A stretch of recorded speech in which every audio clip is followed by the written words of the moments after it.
Welcome back. I'm Gary Parr, And I'm Cindy Baldwin. and this is the midweek version of the Fiber Talk podcast that we do twice a week because we like to talk about stitching. Yep. No stitch hour tonight. We'll be back next week with a stitch hour. I think next week is May 7? No. No. No. Anyway, coming up in early May, I think it's May 7. A friend of Bess who does quilts is going to be with us. Yeah, she's going to do environmental quilts, so we're going to get to do a cool live thing with her and see those. So that's going to be pretty exciting. And if I were smart and had planned ahead, I would have the date and her full name written right down here, and I could tell you, no, didn't happen. But watch for that. Yeah. So Sunday from Romania, Alexandrina Dordea will be with us. She is a fascinating, right now she's doing insects, embroidery. It's embroidery insects that will blow your mind. Really, really amazing stuff. Her base technique is tambour stitching, not beading, but tambour. But she does beading, gold work, stump work, regular embroidery, all of it. Self-taught. All the stuff is self-taught. Oh, it does punch needle, though she's not a big fan, which I wouldn't argue with her on that. I tried that. Yeah. Couldn't get it. But yeah, doing insects currently, but just one of those artists where the insects will run their course and then she'll be on to something else. Gorgeous stuff. Yep. So that will be Sunday. Fiber Talk Patreon, patreon.com/Fiber Talk. Just before we recorded this, we're recording on Tuesday. Just before we've recorded our first collaborative Patreon show with Jessica Grimm. So Cindy and I and Jessica Grimm. And this was an instance where subscribe, like, and comment, please. And share. Yes, please share. But it's an instance where comments become shows. So on a Fiber Talk, a Friday 5, I think it was last week, 5-minute thing on Fridays that I did for our Patreon subscribers. It was 5 things that you can do to improve your stitching. And Jessica Grimm, who is a subscriber, posted that she would add to buy the best materials that you can and can afford to improve your stitching. Well, we took that and we did a whole yeah, we're going to do 30, 40 minutes. Yeah, it ended up being an hour. Yeah, okay. I can dream. Cindy knew right out of the gate, no way we were doing 40 minutes. So we did a whole thing on the importance of buying the best thread, linen, tools, what that means, what it doesn't mean. We had a great conversation. So that'll go up. It'll go up this week on Patreon, and this is a collaborative thing. So we're going to do more of these with Jessica. So we'll go on Jessica's Patreon and the Fiber Talk Patreon page. So if you're not a Fiber Talk Patreon member, patreon.com/Fiber Talk. It's either $5 or $10.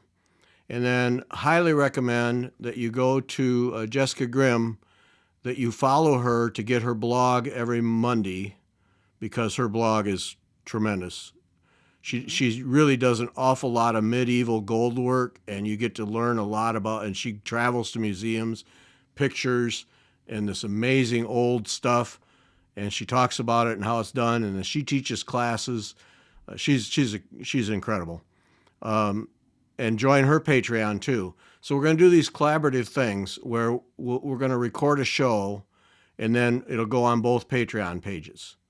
So so this was the first of those, and we had a great conversation. That was a lot of fun talking about the quality of materials.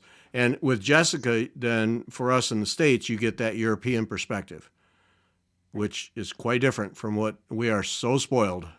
We are so Hmm. spoiled. Yeah. Yeah. Yeah.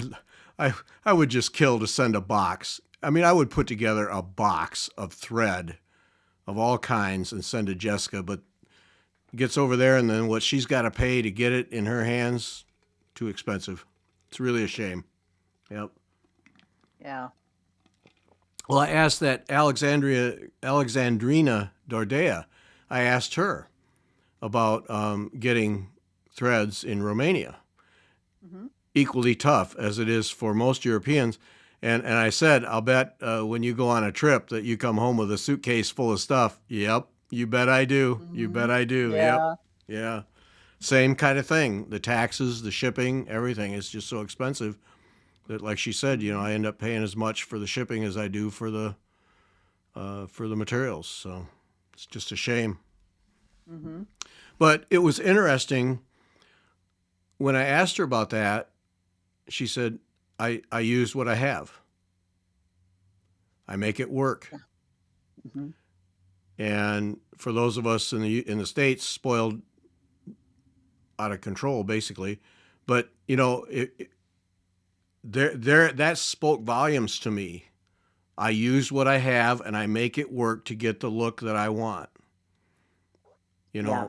know, and there in that in itself is art. Oh, absolutely. Yeah. Yep. Yeah. So not a negative, but not necessarily a negative. Right. Yeah. So it was interesting. But yeah, Cool. and same thing in my head. Oh, if I could send you, you know, send you threads, cloth. Yeah, but unless you could do it on a regular basis, it would be almost, Right. it's like, here's what you don't have. That's almost cruel. Right. And Yeah. of course, they know that because, if they've done any traveling outside of Europe where these things are available, they know what's available Right. Yeah. and they know they can't get it Yeah. without paying a whole lot more for it. Yep. Yeah. Well, she used to live in Malaysia, and she said she's still working on using the beads because beads were so prevalent and available over there that when she moved Oh, back to Romania, she brought a supply, and she's still working off of that. You make it work. So, yeah, right. yep. Cool. And speaking of that, Kathy Ray, if you go to Facebook, look up Needle in a Haystack, Kathy Ray, Cathe, and then Ray. She posted a thing the other day because, of course, in the news, and we're not going to get political here, but the whole tariff thing and supplies. And Kathy did a whole thing, a long list of how many needlework things come from outside the states, because we get it in our heads that, well, it's here, we have it, so it must come from the states. No, it doesn't. Most of it comes from overseas. Matter of fact, just Hmm. about all of it. Yeah. But a long list of, because what Zweigert Fabrics, because and that's the other thing is all the overdye companies we have here in the states, but they got to get their supplies from somewhere. Zweigert's in Well, Germany. and we Um, heard that from Susie Valerie yep, last Sunday. that's right. All of the base threads for Karen, for the Yep, overdyes for Karen, are come from overseas. yep. So all that comes into play. What Kathy was talking about, Averissois, DMC, those are French. MPI Silk is China.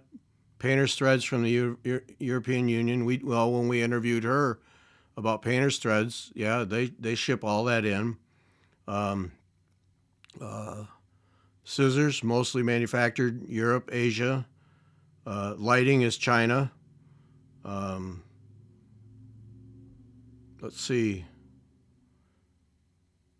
Books, yeah, yeah. So many of them, yeah.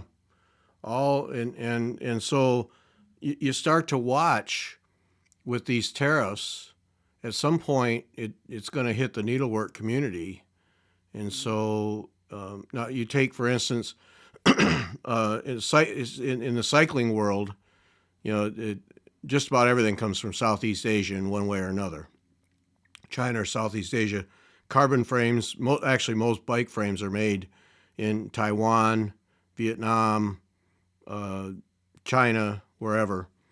But all the components are all from Southeast Asia.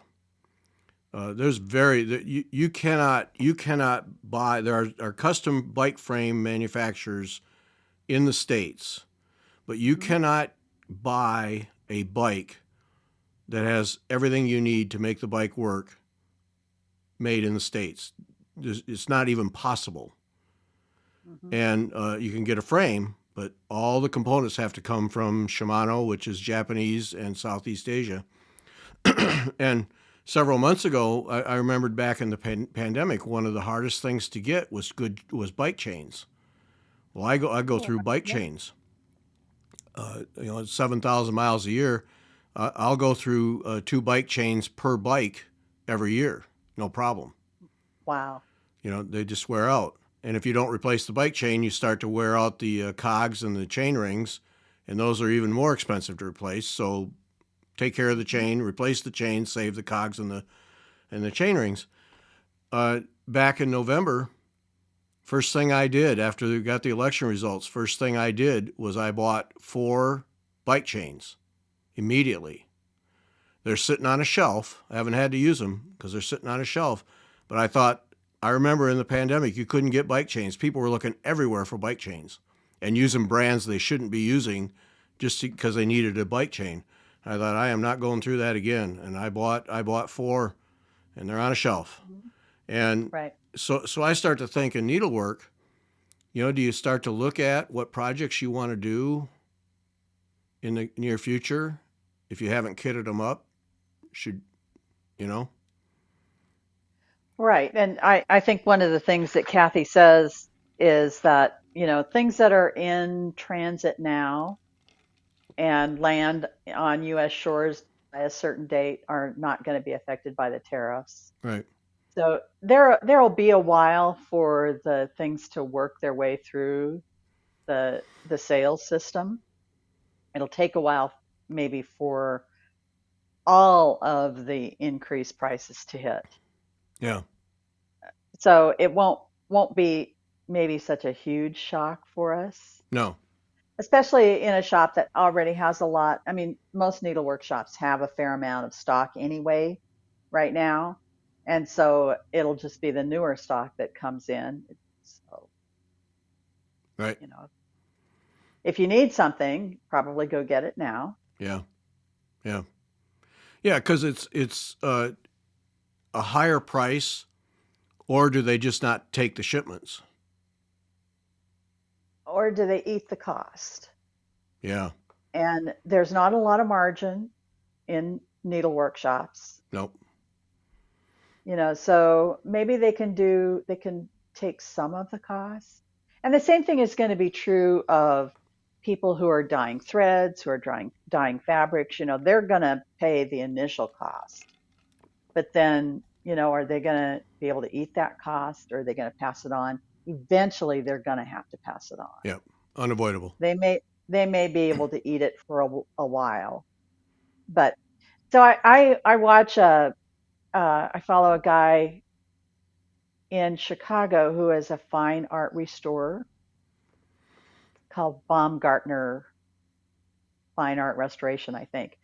And he posted a video about how the tariffs are going to affect him. And then he posted another video and he said all kinds of people were chiming in and saying, well, you should just make your own materials. You should just get everything in the US, and if there isn't anybody that's doing it, you should figure out how to do it on your own.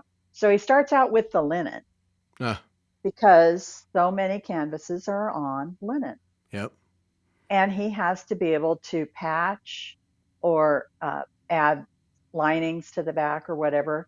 And he actually, last year, he did a series of videos where he went to the linen manufacturers and to the paint manufacturers and all of the different suppliers that he used. He went to their facilities and walked through to see how things were made.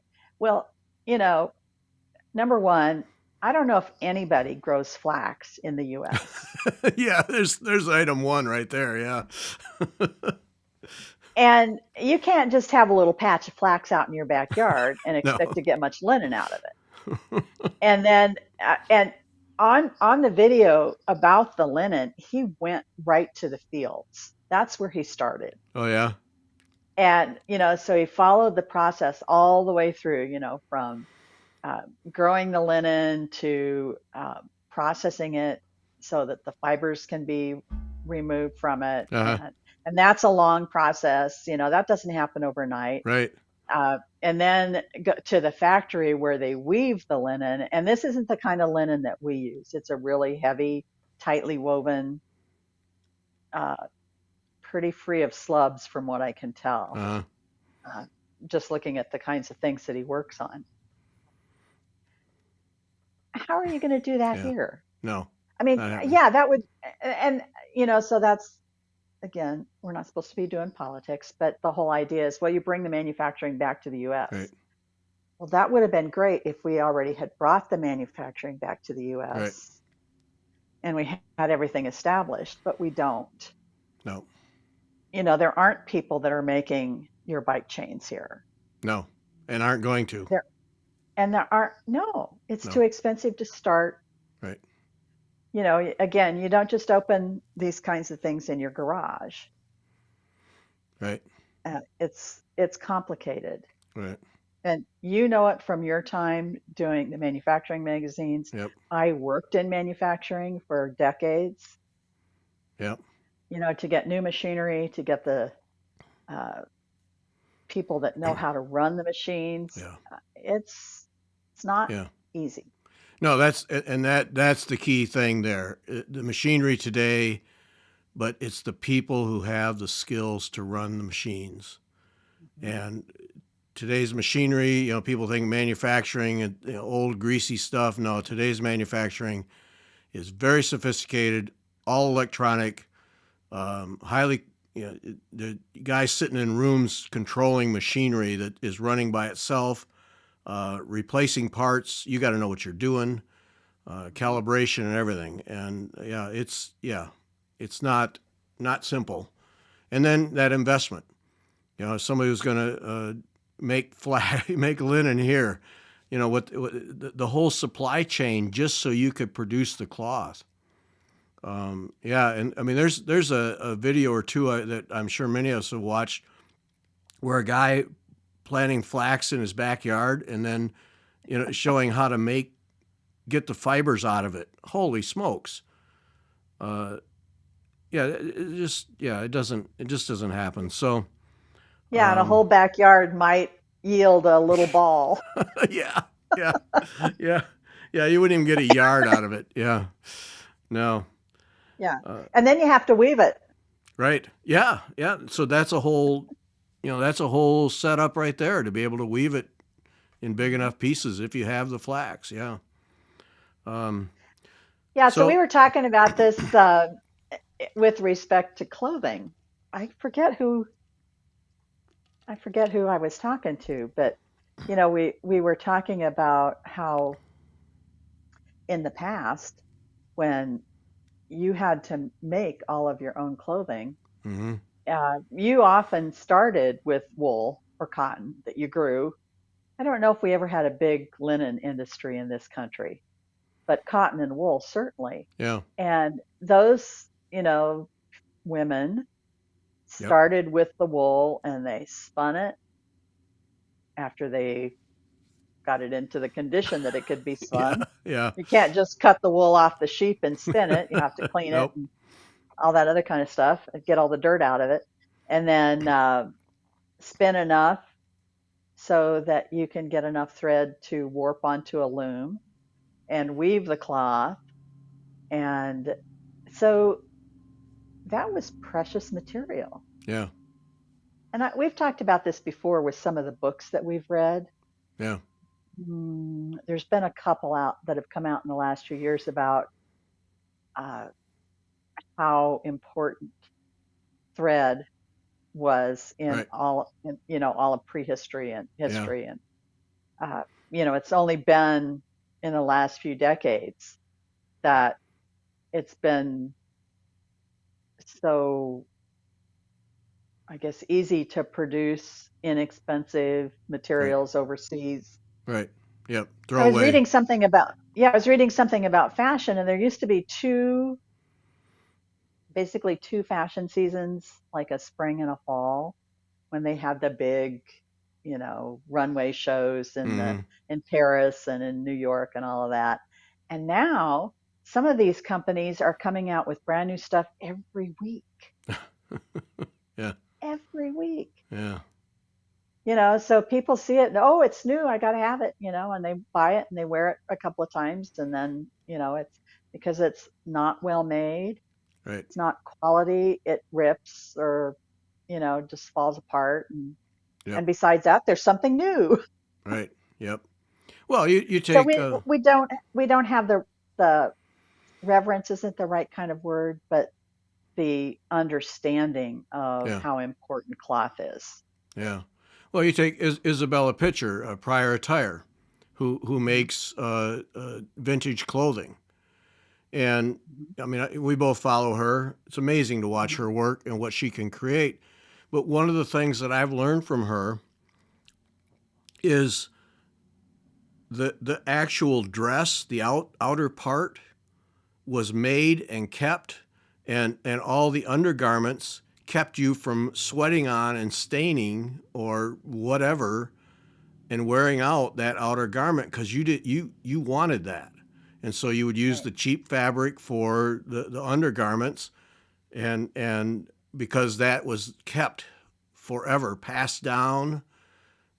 We Altered.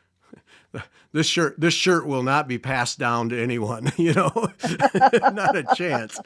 But No. it's yeah, it's a different thing, and uh, yeah, And because it's convenient for us, we don't know what goes into. I mean, there's still somebody that has to make the thread, yep, whether it's a natural thread, a cotton or a wool or a linen, or a synthetic thread. The thread still has to be made. It still has to be woven. It still has to be cut. It has to be sewn. yeah, So all the steps are still there. The difference is that the production has moved to places where labor is less expensive, yep, and it, you know, yeah, that's just the way it is. yeah. But yeah, so I mean, you have to be aware, and I think that was Kathy's whole point in posting this that prices are going to go up in general for needlework supplies. Be aware of that. If you have this a project that you are planning to stitch, now would be the time to buy ground cloth and threads. And the smart person buys extra threads. Look at your chart, see what colors are used the most, and get extra skeins now. Right. Uh, Same lot number, but so that you don't try because you may not be Dye able to get lots. them, or it may cost a lot more. So, Hmm. um, and shipping, she mentions about shipping. That's going to go up. All of the things.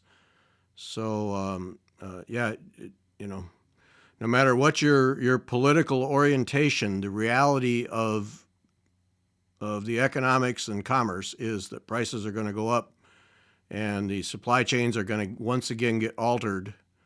Uh, Not unlike the pandemic, and Hmm. stuff hard. I mean, we all remember in the pandemic where you're waiting and shops are waiting for supplies that they can't get, Hmm. and it's a reality. So if you, but then yeah, order it if you need to, but then take stock of your stash. Yeah. You know what I mean? Organize your staff. See what you have. Do you really See. need, you know? How long would it take you to finish everything that you already have? You might think about that. Yeah. Yeah, I'll need to live to 300, I think. Right. Me too. Yeah. Yeah. Yep. So yeah. So that's that's the other side of that coin. Think about that. Do you really need that next one when you already have 8 of the previous I need to haves? Hmm. Yeah. You Hmm. might take stock in that and get those things out and start stitching on them. Hmm. Yeah. So good warning though from Kathy. Yeah, Kathy Ray, and read that. Just go to Facebook. It's probably on her site. I don't know. I didn't look. I just saw it on Facebook, copied it, and yeah, but it's a good rundown of where all this stuff comes from, and it doesn't come from the U.S. Plain and simple. right, right. None of it. I wanted to make a point. I made a point in the Friday Five thing on our Patreon page this past Friday, but the shops getting their website spoofed. Oh, yeah. Yeah. The example I used in the Friday Five thing on the Patreon page, patreon.com/fibertalk, if you want to subscribe, was Lindy Stitches. Somebody posted that she had purchased some material from Lindy Stitches and didn't hear back and discovered that the website had been spoofed. And by spoofed, that means it was copied. And she had gone to the spoofed website, placed an order, credit card. I'm sure it was credit card, uh, Hmm. and that website is gone now. And then I learned since then that same thing has happened to Fireside Stitchery and Rittenhouse, and I Hmm. doubt that's the complete list. Yeah, probably not. Yeah, but when I say spoofed, for those who don't know, and I checked this out at Lindy Stitches, okay? I took one for the team. I went to because she clicked on a link. I know she had to have clicked on a link that said Lindy Stitches or something like that, and it took her to this spoofed website. Well, I use Norton antivirus on all my machines, and when I put that address in, the first thing came up was a warning from Norton that this is a phishing site. So basically, looking for your information. All right. You can choose to go to the site or not. Okay, I went to the site. Immediately pops up another warning from Norton that this is basically a dangerous website. It's here. It's not what it appears to be. It is here to steal your money or steal your identity or whatever you give them. Okay, Hmm. you can choose to go on, but we're Norton antivirus telling me if you do, you're an idiot. Okay, so Yeah. I played the idiot and I went on to that site. You wouldn't even have known it. That it was a complete. It looked like Lindy Stitch's site. Now, when I went to the actual current one, it was different. It was what they had lifted at some point in the past. It was all there. So that lady who got faked out and spent her money, when she went directly there from that link, would not have known. Would not have known. Mm. And it was an example of, if there's a link like that in Facebook or Instagram, and watch those links in those social media sites, they are not to be trusted. If she wanted to buy from Lindy Stitches, her smart move was not to use that link, but to go to her browser, type in lindystitches.com. And I'm just using Lindy Stitches as an example. Do not hold this against Stephanie Webb and her business. No, Not at all. It not her, just happened not to her her. fault. It's not her fault. She would not have any way known that it would happen until after this. So Right. please don't. Until somebody reported it to her. Right, right. And don't hold that against Rittenhouse or Fireside Stitchery. These people are completely innocent. They're as innocent as we are. Hmm. But if she had gone to lindystitches.com, it would not have happened. But she used that link. And so, boy, you got to watch. You just got to be careful. And do not trust links in social media. Do not trust links in email unless you know where they're coming from. Hmm. because you can't trust it. In your email, if you go to the top, the address from the sender, click on that address. I don't know what it is in Windows, but on Apple, Mac, you just click on it, and it will show you the address, the actual address that came from. If it's not lindystitches.com or rittenhouse.com or whatever it is, it's somebody who doesn't belong. And that address that lady used, that was somebody from Romania. Because I checked it. It was from Romania. It's down. The site is down now, but you got to check. You got to be careful. And the more we order online, the more you just have to double check. If you get a link from somebody that you do business with normally, don't use that link. Go to the website and log in and do your business. Check it out to see, because you can't trust it. You just can't trust it. And I felt bad for that lady because Oh yeah. she didn't get her order. But then there's nothing Stephanie Webb can do from Lindy Stitches. It's not, and she's certainly not obligated to fulfill that order unless the lady pays her, so paying twice. Right. But then your credit card is out there somewhere. Right. And that to me is far worse than I didn't get 10 skeins of thread. Because now you got to call the company, you got to cancel the thing, and blah, blah, blah, blah, blah, and it never ends. And Right. yeah, so Yeah. ugh, ugh. Make sure you have good software protection, antivirus software. Yep. And I would venture a lot of people don't have any, don't keep it up to date. It's worth it. It's more worth it now to have good antivirus protection than it was 5 years ago or 10 years ago. It is more worth it now because the sophistication of these people, these crooks, Right. is so much higher. Right. Yep. Yep. And yeah, but I felt really bad for that lady. But yeah, you just got to protect yourself at all turns. Log in, the two-factor login, where you log in and then they send you a code and you go, oh, geez, I got to wait for that. Yeah.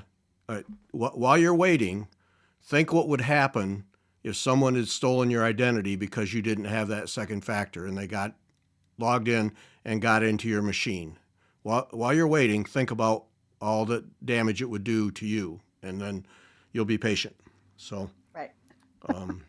yeah. Yeah. Yep. Ugh. Okay, that's enough of the negative stuff, huh? Absolutely. Yeah, that's enough. We're working on. We did the show. What 2-3 Sundays ago? Stitch Path. We talked about Stitch Path and scroll frames. The next show we're going to do is on starting and ending threads.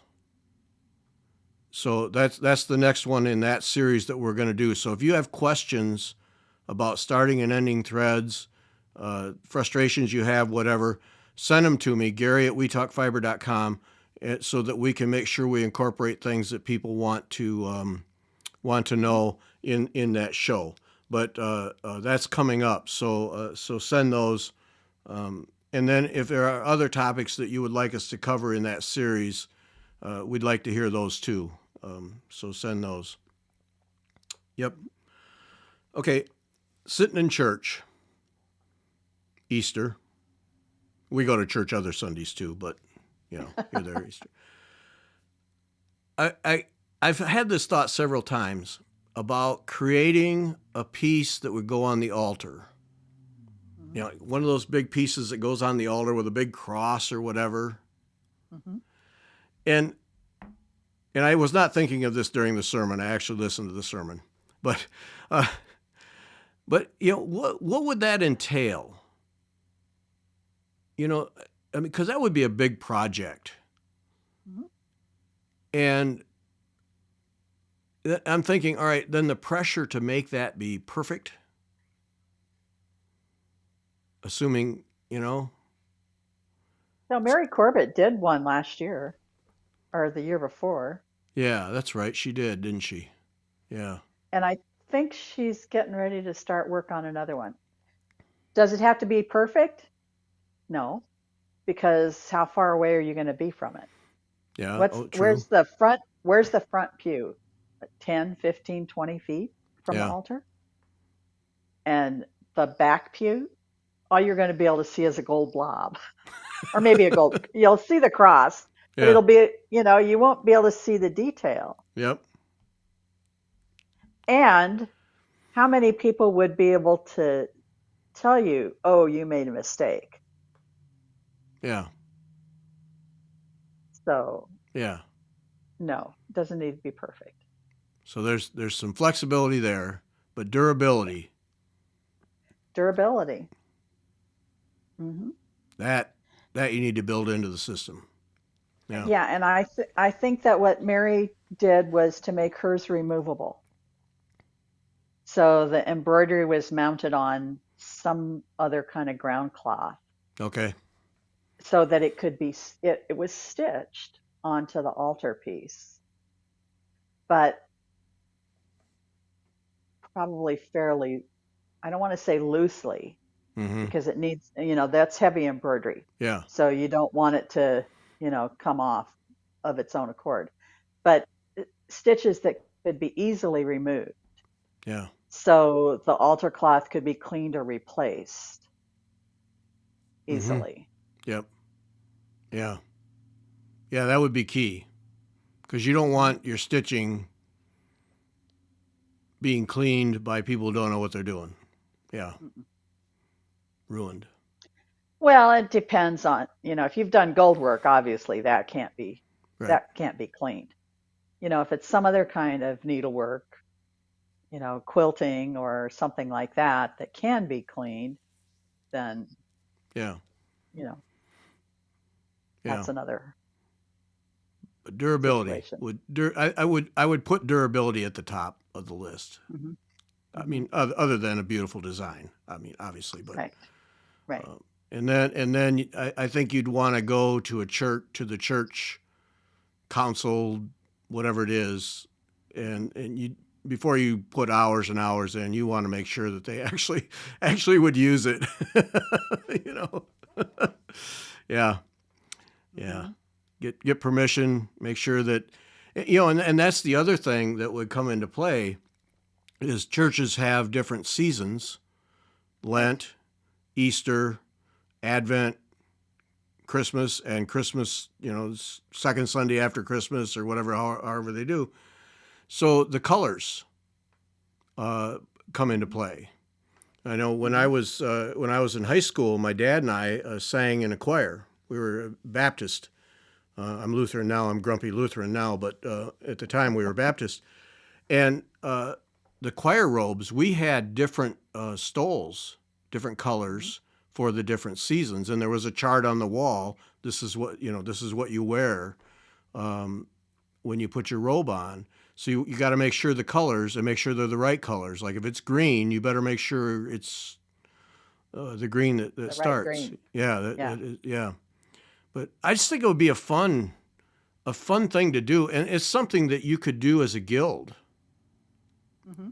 That you could put something together if you were in a small town, select a church. That would be a fun thing to do. Hmm. Uh, Well, and work with the church on the design, yeah, so that it it fits with their aesthetic yeah, and whatever uh, if they just want it for everyday Sunday or if it's for a special time. There's a lot of considerations for doing right, that kind of right, work. yeah, yeah, yeah. No, it just hit me. Most recent time, Easter Sunday was that would be Hmm. it'd be a cool thing to do. And how cool would that be to have your work up on the altar? Hmm. Knowing it's going to be there and used multiple times. That would be a pretty neat thing. Well, and you might find other people in the congregation that would be interested in learning how to do the work and Yeah, participating in it. yeah, yeah. Could be fun. which is another way to get to know people in your congregation. Yep. Yep. If you're of that mind, yes. Hmm. Yep. Well, yeah, maybe you don't want to know the other people. I don't know. You know, different strokes, different folks, whatever. But so it was just, there's another avenue for needlework, and you can Hmm. do some pretty stuff. And guilds that are looking for a project, uh, maybe they can't afford to have a teacher come in and do a workshop, or are just looking for a longer term project. You could do a really cool thing.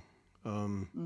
Then I was trying to think, where else would you, if you did some stitching, stitched a piece like that, where else would you, in a community, would there be other places? Yeah, so decades ago, the Cedar Valley chapter of the Embroiderers Guild stitched something for the theater. Oh, The it's the community. I forget now. Maybe it's not the community theater. It's one of the theaters in town, and it. I wasn't in that chapter then, so I wasn't involved in it, and I've only seen it once. They it kind of disappeared for a while, and then somebody found it and they put it back up. I don't remember what it is. It's large though, maybe 3 by 3 or something like that. It's big. And then my mom worked on a project in Denver well, with, what was the piece for? Was it on the curtains or just to just? oh, it was on the wall.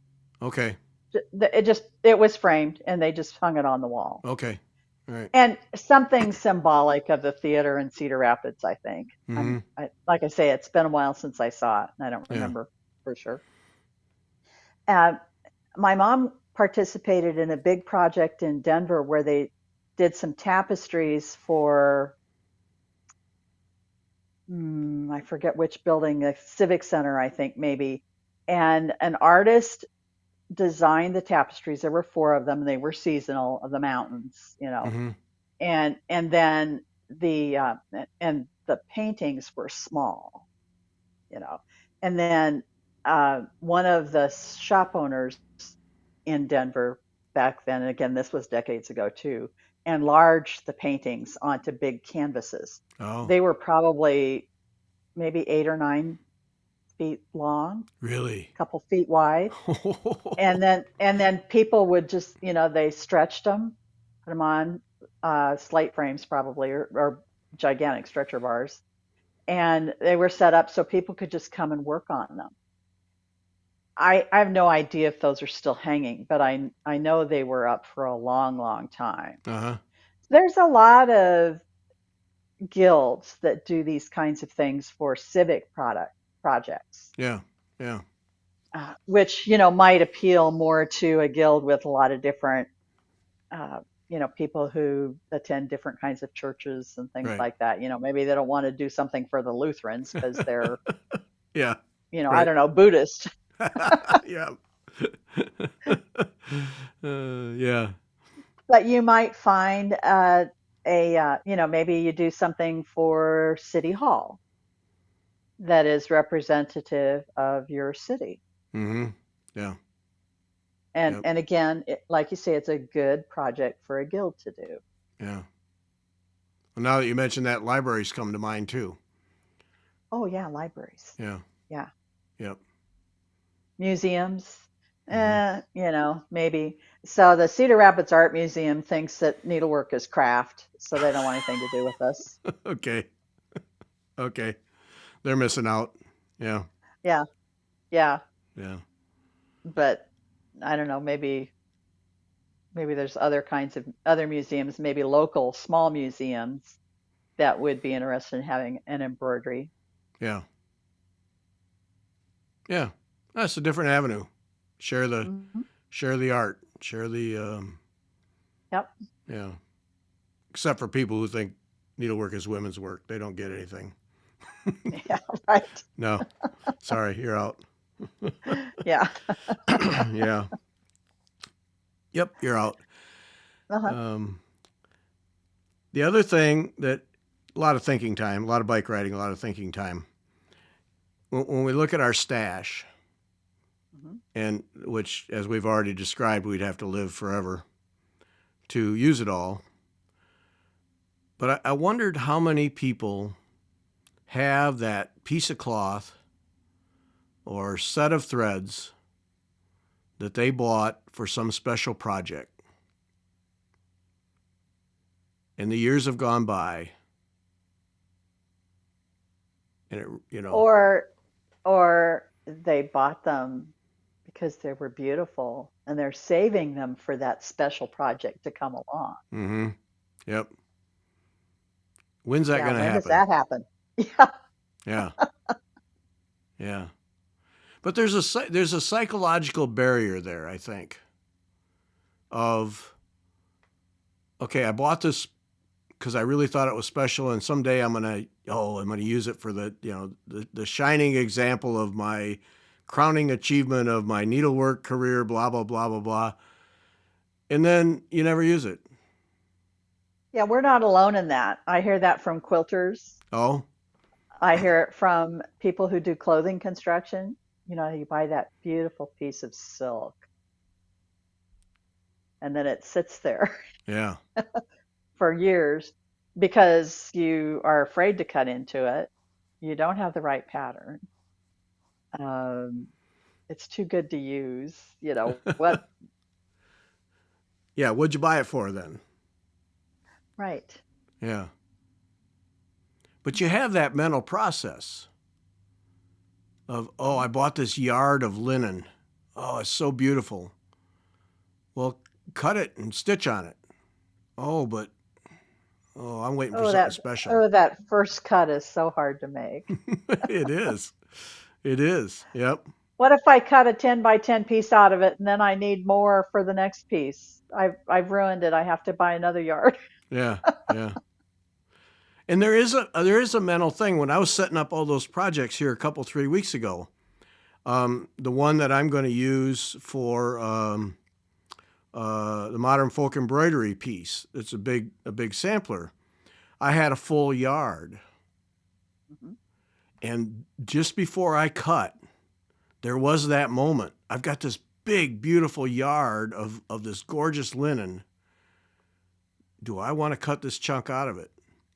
And then it was, why'd you buy it? I Mhm. got over that hump. Why did you buy it?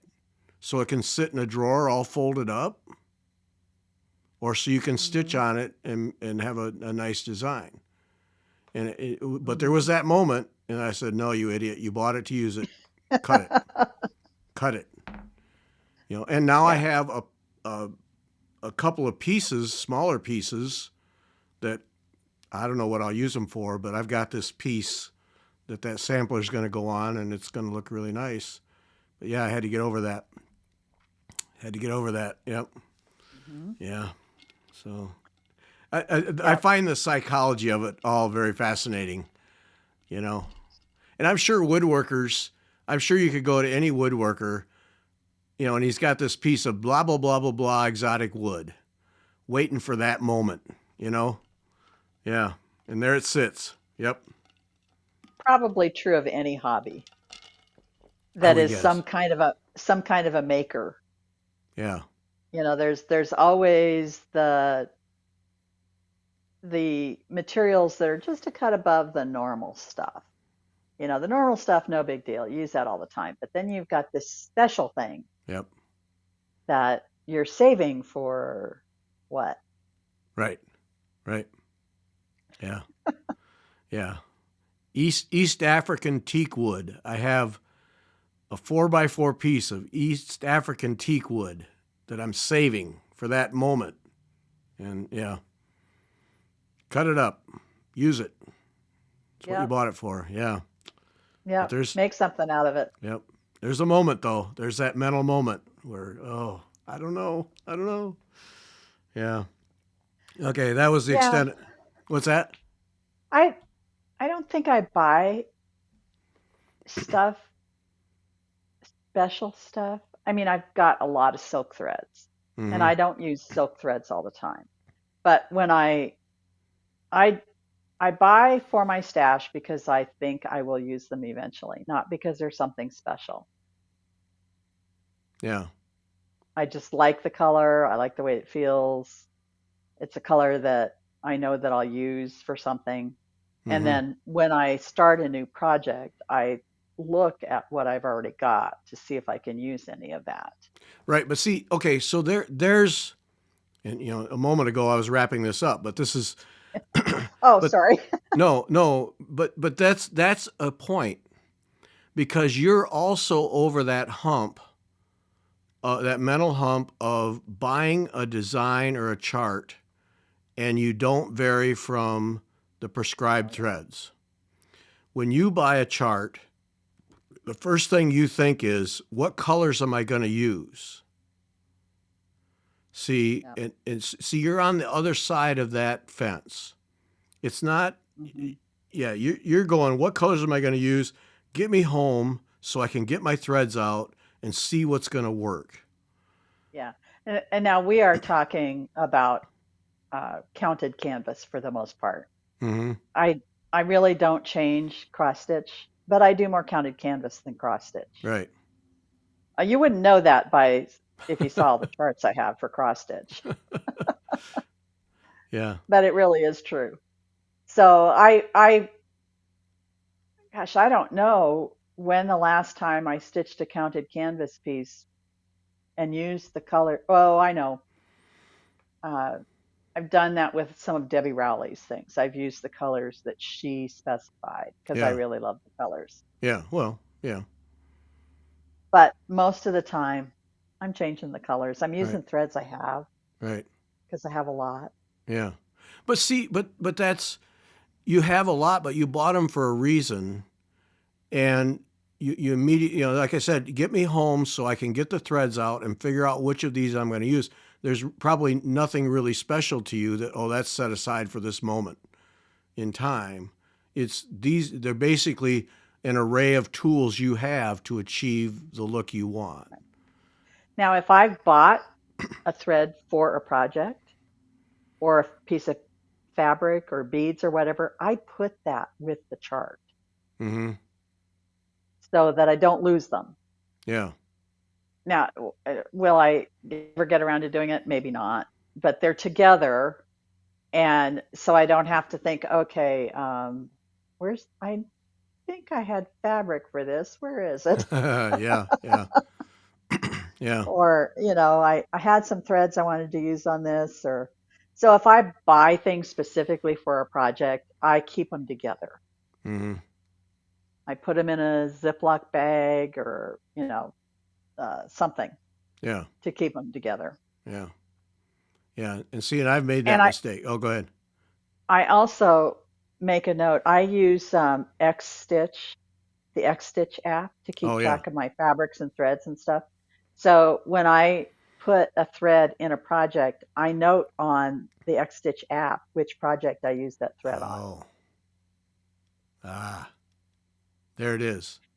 And then I also write it on, I keep a journal, a handwritten journal with at least one page for each project. Yeah. And I put it in there Yeah. also. So I've got a couple of different ways to get to what I was going to do if I somehow separated them. Right. Right. Yeah. See, I've made that mistake. Like I have some charts that I have written on them kitted, but the kit is not with the chart. Hmm. I might as well have written on there "Happy Birthday" because you know what I mean. Because it would take me a full day to find the ground cloth and the threads that I kitted up for this thing, if I Because you still didn't have keep them. them together. No, why would I do that? That would make sense. Well, that would be a kit. I know, but I didn't do that. I put I put the threads in the other stuff, and I put the thing in the. And it's like, you idiot! What are you doing? Yeah, they should all been in the same, but no. At the time, I'm sure at the time I knew, I thought I was going to get to it right away, so I knew where everything was at, and then stuff got put Hmm. away. Oh, I'll remember. No, no, don't remember. No. So yeah, they're sitting there. They're kitted somewhere. Yeah. Yeah. And the trouble is that they were kitted at the time, but what says I didn't use the threads for something else? Hmm. Who knows? Yeah. Oh, this is a nice thread. I wonder why I got this. I'll use it for this. Yeah. Uh-huh. Yeah. Yeah. Yeah, I have several, probably 8 or 10 projects that called for Swarovski crystals. Uh-huh. And so, what, 3 years or something ago, Swarovski says, we're not going to do the craft market anymore. So I bought the crystals for all of them Oh. from whatever stores I could get them from. Uh-huh. And since I was buying the crystals, I went ahead and bought all the rest of the beads too for Uh-huh. them. So I have those. I have the beads and the crystals and the uh, list printed out from the chart in a bag for each project. Oh. I don't have the threads with them yet, and I don't have the fabrics with them yet. But those are things I could just pull a bag out of the box and say, okay, I'm going to stitch this project. All I need to do Mm-hmm. is find my threads and fabric, and all my beads and everything are Yeah. already here. Yeah. Yep. Now, I didn't really need to do that because there's replacements for the Swarovski crystals, but a lot of the times the shops had them on sale Uh-huh. because they were trying to move them out Yeah. so they, could bring in the replacements. Right.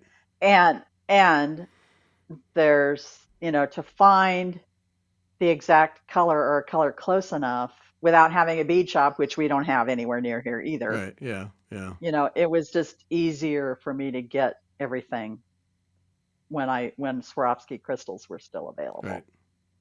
Well, and they're also Swarovski's crystals, which is something in its own right, right? Well, the there's a lot of companies that are, I shouldn't say a lot, 2 or 3 that most of the bead stores are purchasing from. Prestige Crystals Are they is as one good? that they seem to be, Yeah. Okay. yeah. And there's some Czech crystals, and I forget 2 or 3 others Hmm. that are doing the the bicones and the things like that Yeah. Yeah. are so pretty Yeah. and sparkly, and they seem to be comparable. Yeah. Well, okay. Because that was my Yeah, first thought was the replacements, are they a tier below? But apparently not. So okay. I what I know, what little I know now, a beater, somebody that really does a lot of this work with those kinds of beads and crystals might say, oh yeah, they're not the same quality. Yeah. But for me, I can't tell the difference. Yeah. So So they they they work. work for me. Yeah. Yeah. But you have the bags of the real stuff all fixed up. Yeah. Hmm. Yeah. I didn't. I Yeah. wasn't that organized. Now, if I kit something up, it's all in a bag with a label on it and everything. Yeah. Yeah. So yeah. Lesson learned. Oops. Hmm. All right, now we're going to wrap up. That's it. Okay. Sunday, Alexandrina, Dordea, amazing tambour, beaded stump work, embroidery, you name it. Um, Patreon.com/FiberTalk if you want to support us and tap into the content that we're doing for that. Lots of fun things going on there with more plans in the works. And we'll be back live next Wednesday, Stitch Hour.